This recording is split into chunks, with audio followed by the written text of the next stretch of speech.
Ivan, iba yung pag-iingat ang payo ng mga otoridad sa mga kapuso natin dito sa Ilocos Region dahil sa nararanasan pa ring masamang panahon.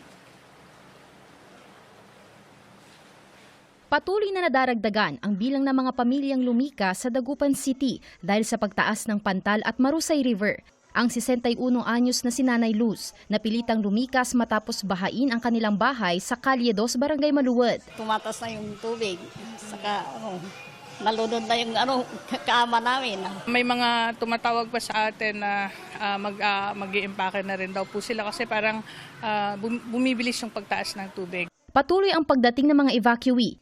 Inihanda na rin ng Barangay Council ang mga gamot at relief packs para sa mga residente. Walang humpay rin ang pagtaas ng baha sa ilang kalsada sa syudad. May mga sasakyang tumirik sa kalsada at hirap makadaan ng mga light vehicle. Sa Kalasyaw, Pangasinan, halos lamunin na rin ng umapaw na Marusay Sinukalan River ang flood monitoring ng MDRRMO. As of 5 p.m. kahapon ay lampas 10 feet na ang antas ng Marusay Sinukalan River. Halos lahat ng mga paaralan sa bayan ay binaha dahil sa ulan at pag-apaw ng ilog. Nakahanda na rin sa paglikas ang mga residente. Halimbawa, naabutan ng maigi hanggang dito na, lilipat na sa bayan. Mga pagkain, kasi yung predator na ako nakataas na eh. Basta may makain ka, may bagoong, alamang okay lang. Meron po tayong naitalang 16 barangays na nakaranas po ng pagbaha. Although yung iba nananatiling isolated lamang doon sa kanilang mababang area or portion lamang ng kanilang barangay.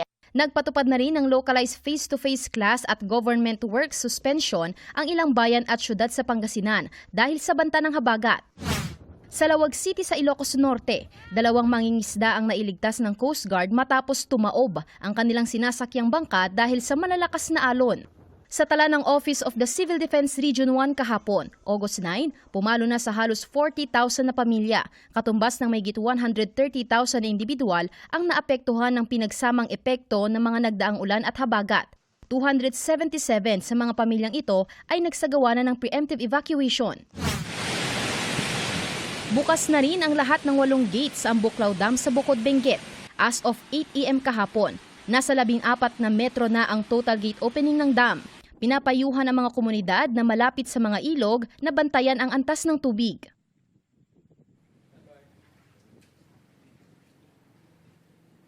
Iba na nakikita na natin ang epekto nitong pagbaba ng tubig mula sa mga upstream river dahil hanggang ngayon ay nasa above critical level pa rin ang ilog sa Santa Barbara, habang nasa above normal level naman ang mga kailugan sa Dagupan City, San Fabian at Mabini. Samantala, nagbabala ang mga otoridad natin sa mga mangingisda na huwag munang pumalaot dahil nakataas pa rin ang gale warning dito sa probinsya ng Pangasinan. Ivan.